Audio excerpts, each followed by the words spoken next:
SummerSlam is but a few days away, so as always, I asked you for what you thought the worst possible SummerSlam could be, and here's 10 of the best suggestions I've got that could happen and would probably suck. Or actually, some of these are really interesting, because in at number 10, and I got a few of these, of course I've just picked one to show evidence of this, is that a worst bad thing that could happen at SummerSlam is Seth Rollins cashing in. That's right, people are worried that they are going to do it, which is interesting, because the whole point is WWE didn't want you to think Seth Rollins was going to do it. If that was indeed their plan, we go to JS, and he says, I'd argue Seth cashing in on Punk is the worst thing they can do. I've been needing Punk to win a world championship ever since he returned, so I really hope they don't do the cash in on Punk. I do think it would be a great idea for Cody versus Cena, though, which they could do. Nobody thought Naomi was going to cash in for the Raw Women's Championship, which she did do. I am of the opinion that actually Seth Rollins doing that on CM Punk elevates the story, and it gives a reason for that feud to be elongated, because they've basically been feuding since CM Punk returned, which is almost 2 years ago, by the way, if you want to get super duper scared. I think it's all about execution, right? Because there's two ways to do this. There's three ways to do it. One is no Seth Rollins at all, which according to JS, and honestly, I got a few of these. Thank you so much for the people that did respond to my social media posts. Like, there's a good sort of couple of hundred there. And not the majority, but a fair few were like, oh, I don't want to see the cash in. So one, you just don't do it.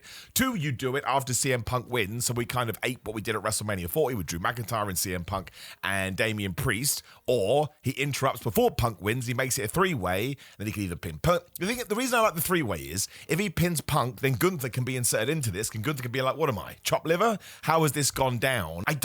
I can't possibly see a world where something that could ruin a SummerSlam, especially on night one, given we have a whole nother night two, would be a Seth Rollins cash-in. I think if you sell it right and CM Punk sells it right and Gunther sells it right, it could be a moment and actually could tie into double SummerSlams down the line, because you can say, listen, we treated it like a WrestleMania, we gave you this big deal.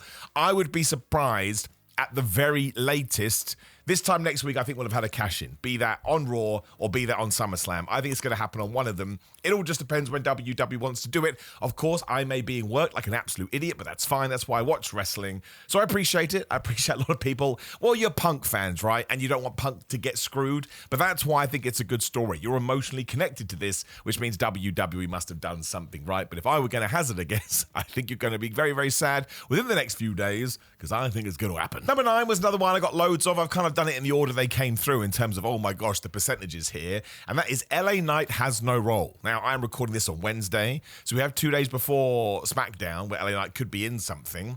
But what the flub would he do? He's kind of not vanished into the abyss, but the whole Seth Rollins thing kind of shelved him a little bit, because there was a rumor that apparently he was going to win at Sunday Night's main event, and then he was going to lose at SummerSlam or vice versa. Now, I suppose that would have made sense, because if LA Knight won at SummerSlam and then Seth Rollins cashes in, you have aped what we did at WrestleMania 31, because obviously Seth Rollins lost to Randy Orton there. That's not happening. And of course, if they have shifted plans to the point they wanted Seth Rollins to become a ghost, as JB said here, LA Knight having no role there.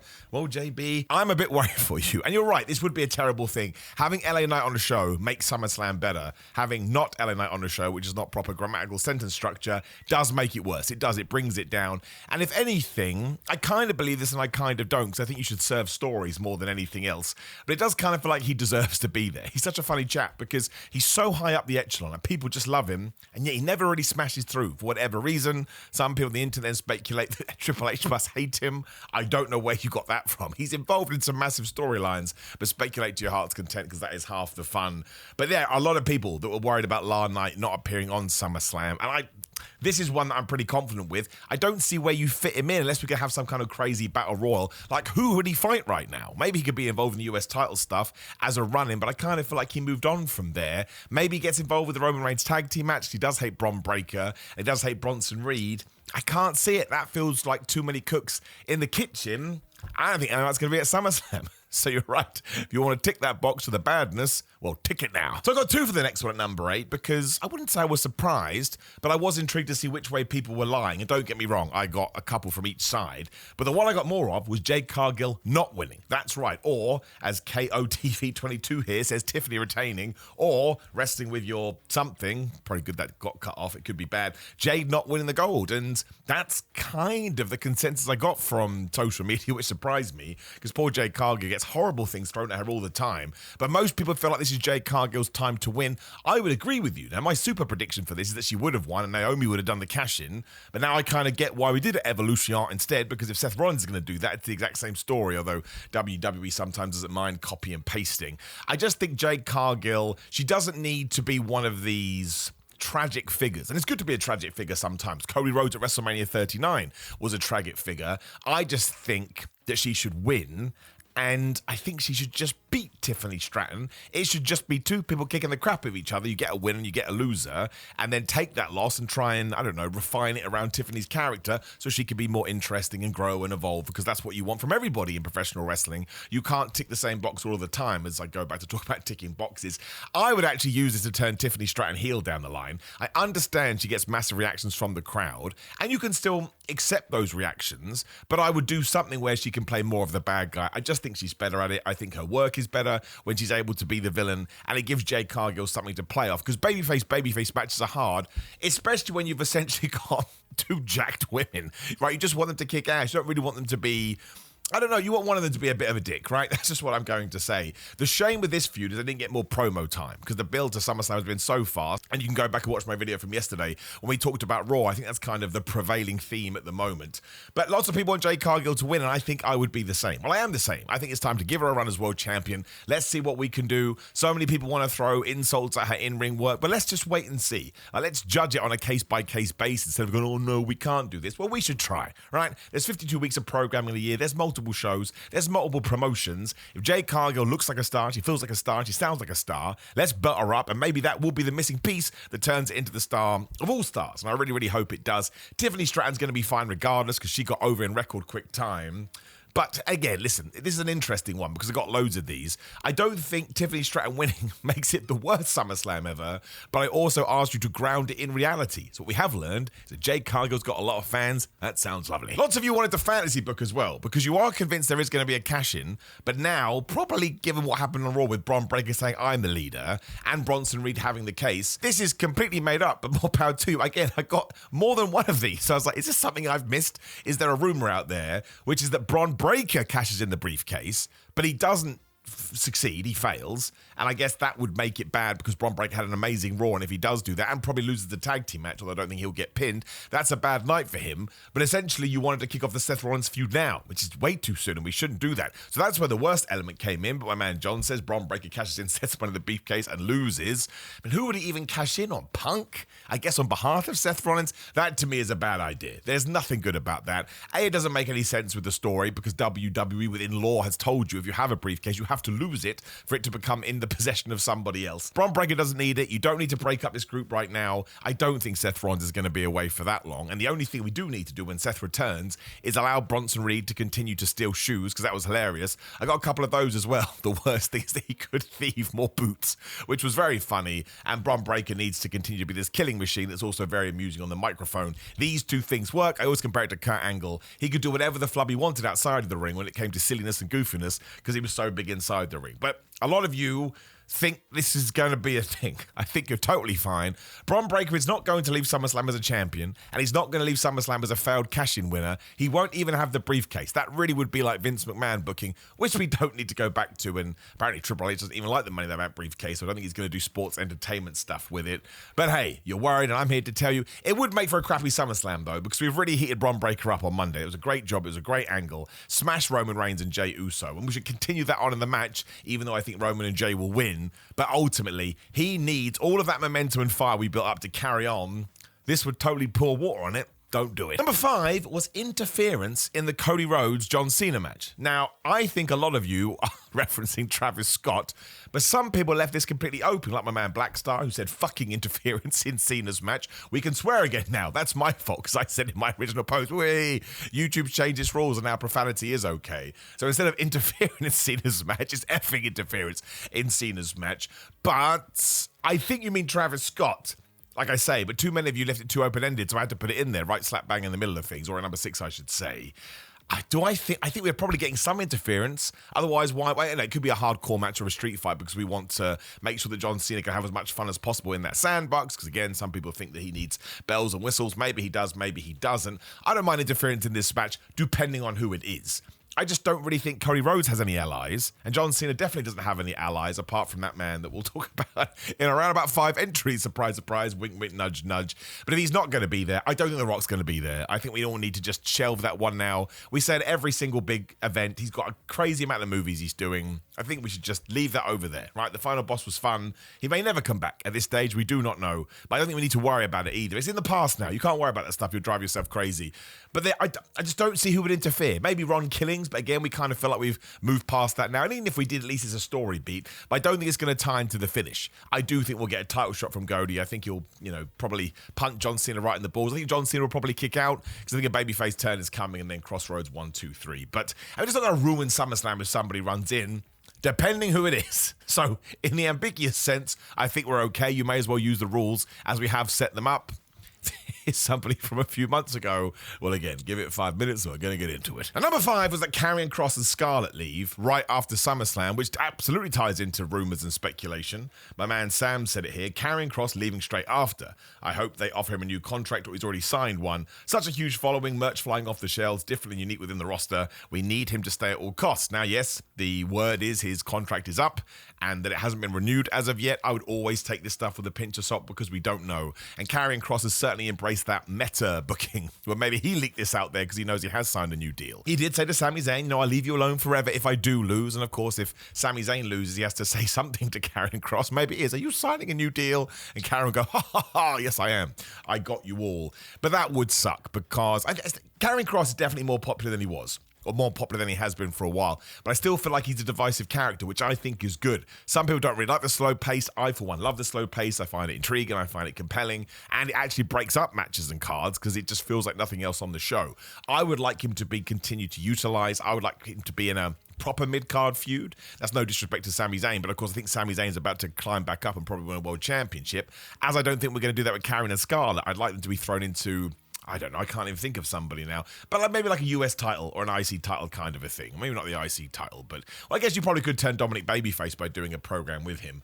But I never want anyone to lose their job, even if they are a wrestler that isn't particularly my cup of tea. There'll be somebody's cup of tea, and moreover than that, they're a human being with a job living their dream. Losing any kind of job is terrible, but I'd imagine there must be a very odd feeling when you lose your dream job. Sounds ridiculous, right? Because the counterpoint could be, well, at least they made their dream job as opposed to working in a factory or whatever. Again, human brains aren't really wired that way, and then you get somewhere that it gets taken away again. I'm sure it sets you down a horrible path where you need to process things, but this would suck. I mean, again, I've done this all based on the amount of responses I got. This would be number 1. I don't want to get out of SummerSlam after Karrion Kross has an amazing big match at Hot WrestleMania, and then him and Scarlett do have to leave or exit stage door left. That really would be the worst. So let's hope it doesn't happen. It would put a right downer on things. And everything that Sam said is completely true. Like, it all feels in place that we should jump on this and grow it. Even if you give him a year extension, that's okay. We do that with real sports contracts, so why can't we do it with wrestling as well? I'm sure he's confident enough to back himself, as is Scarlett, and they'll just continue to climb that ladder as they have been doing. Let's really hope this one doesn't happen, because that's real life stuff. Wrestling's great, but it's the most important, least important things. I can't remember Karrion Kross and Scarlett's real names. I want them to have jobs, and I want them to have paid monies. That's a weird thing to say. And I want them to continue to live the thing I'm sure they've wanted to do for the last 20 years. And they're there now, and it doesn't feel like it's going the wrong way. It feels like it's going the right way. I just hope they figure it out. Number 4 is John Cena retaining. Now, this surprised me. I thought Cody versus John Cena would be 50-50. I'm sure it is. And I'm sure just the ones that I did see sort of leaned this way. But there was a lot of people that thought if John Cena leaves SummerSlam with that World Championship, that maybe it's not the best thing to do. I do understand where you're coming from a little bit. If we switch him back to babyface now, we get the 6 months of joy. We get the 6 months of glee. But from a booking perspective, it also opens up a bunch of new opponents. Who else would he work at as a heel? He's done the Randy Orton. He's done the CM Punk. He did the R-Truth, which people wanted. I was one of them. He's obviously done Cody Rhodes twice now.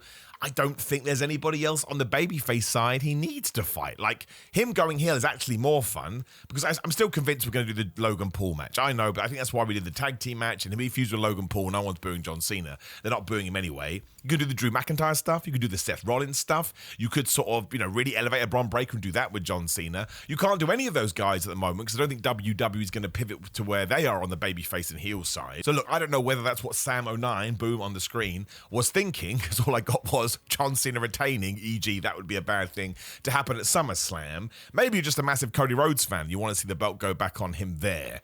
But yes, I think it's just the time. I say this all the time. I am the outlier. I've loved John Cena's heel run. I never thought I was going to get it. I think some of the promos he's cut has been wonderful. I think it has been very tongue-in-cheek, but I've appreciated that. Very meta again, kind of maybe not as super heel as we were going. He yelled at a child. He broke up with us in a relationship. I will treasure it, for one. I'm not saying it's as good as it could have been, because I think The Rock being involved would have elevated it higher. But there are some moments that I did get, especially seeing John Cena versus Randy Orton with the roles reversed, and the same with CM Punk, and the same with R-Truth. I will always keep it in a very amazing place in my heart to go way over the top and silly. But when you don't think you're going to get something and then you get it, I just try and enjoy the ride as much as possible. But it's just time. Let people cheer him. They want to cheer him. They want to say goodbye to one of the best of all time, arguably the GOAT of WWE. It's all going to depend on your perspective. So in that sense, yes, him retaining would be bad. It's time to switch everything. And Cody Rhodes is the champion round 2. He's going to have to do something different as well. I think that's exciting.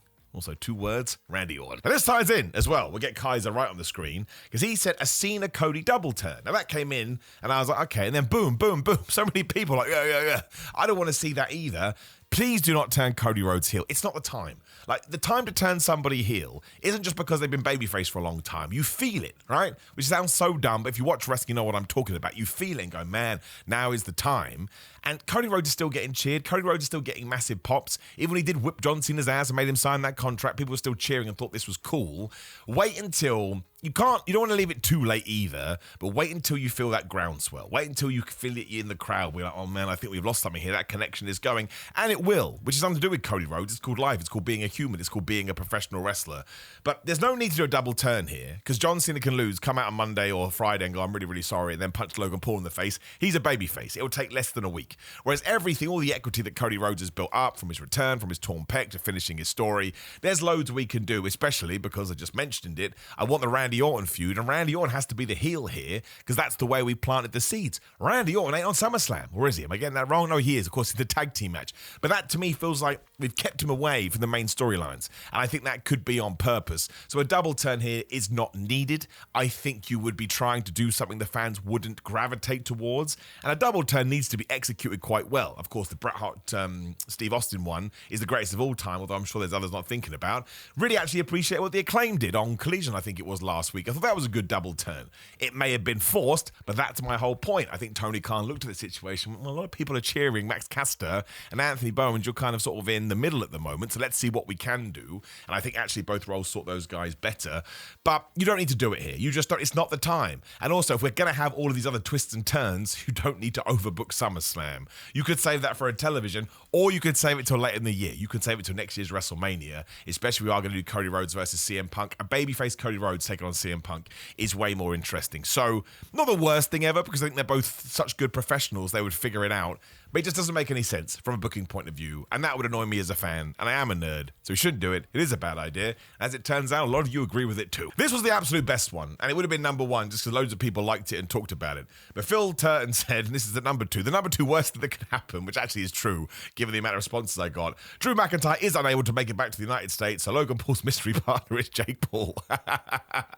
It would be awful. It would be terrible. Listen, I actually quite respect what Jake Paul has done, not necessarily in the boxing world, but what he's done for other boxers. He has put a lot of money in there, and he helped Ben Askren a lot as well. You can't fault that stuff, but I don't need to see Jake Paul in WWE. Logan Paul is enough, right? The Paul brothers are an acquired taste. More power to them. They're super successful. They have legions of fans, way bigger than me. Anytime I talk about people going, they're way bigger than you, Simon, I am aware. I see the numbers. I am totally aware of where I exist in the world. It's not an insult. You're just quoting facts at me. I like to think I am a self-aware person, don't have much of an ego.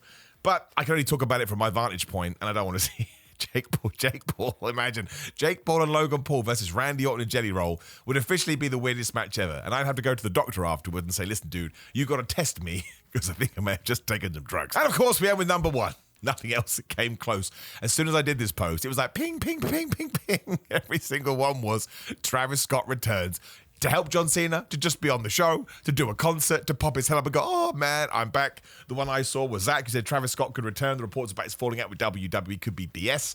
I thought that was a very nice way to write it, because it is interesting, the 2 weeks before SummerSlam, all of a sudden they've fallen out with Travis Scott, they don't like Travis Scott, they're not going to work with Travis Scott. People are making very sort of cryptic things in the media, which is what WWE likes to do. Like usually when you get a return, and said returnee is interviewed, they go, I'll never go back to WWE. And then they pop over to WWE. It's a work, brother. We're doing the carnival stuff. I don't want to see Travis Scott back now. Given everything that has happened and that there was no follow-up at Backlash or Money in the Bank or the Saudi Arabia show, Night of Champions, etc., etc., why would he come back now? So he comes in at WrestleMania 41 and helps him, doesn't care about the rest of them, and 6 months later he pops back in to go, oh, hi. John Cena, it's done. It didn't work. I think the majority of people don't want this anyway. Even off this tiny tweet that I did, people are so scared that Travis Scott could return and say he'll ruin SummerSlam. Based on the fact that people feel like he at least ruined the main event of WrestleMania 41, I will die on the hill that John Cena versus Cody Rhodes is actually okay, pretty decent, until Travis Scott walks the ring for 45 years. Some people he's still trying to get there in some alternative dimensions. We shouldn't do it. You got to read the room, right? And even they do have a relationship there and they're trying to patch things up or they've deliberately done this. Read the room. Listen to the fans. They don't want it. It would take something away from SummerSlam, unless it's in a random segment. That's fine. You can pop up with Jelly Roll, right? Do something with Jelly Roll. Quite excited for Jelly Roll, to be completely honest. I think he's put the work in, but that seems to be the, what's the word I'm looking for? The shift here. Jelly Roll was dedicated, maybe Travis Scott not so dedicated, and he doesn't need to be. But when you're involved in the main event finish of WrestleMania 41 and one of the biggest heel turns ever, it'd be nice if you could be locked in a little bit. Fans have picked up on that. They don't want to see Travis Scott back. Let's just leave the Travis Scott experiment where it was. But genuinely, I would agree with you, my friends. I appreciate you sending me the message. The worst thing that could happen at SummerSlam 2025 is the return of Travis Scott. Now, of course, you'll have more ideas. Please do drop them in the comments box below before you like the video, share the video, subscribe, hit the notification bell. As much interaction would rule. You can also visit my Patreon at patreon.com/Simon316. The new poll just went up, totally random ones this week. We come to our watch-alongs and other such nonsense. If you're into fitness, go to grillermind.com/Simon. Go to Simon, get 10% off. There's 30% off Orange Crush flavors at the moment. Best pre-workout in the game. It would change your fitness life. I don't even care. Change mine. I'm convinced it would change your too. Simon316 on social media. Simon Miller for personalized videos on Cameo. Simon Jamin on TikTok for done songs now about wrestling. I don't know what the hell am I doing. Otherwise, Big Cartel and ProWrestlingTees.com/Simon Miller for merchandise. All support is awesome, especially because right now YouTube's an absolute dumpster fire. If you know, you know. If you don't know, don't worry about it. But take care, my friends. Enjoy SummerSlam week. I'll see you soon.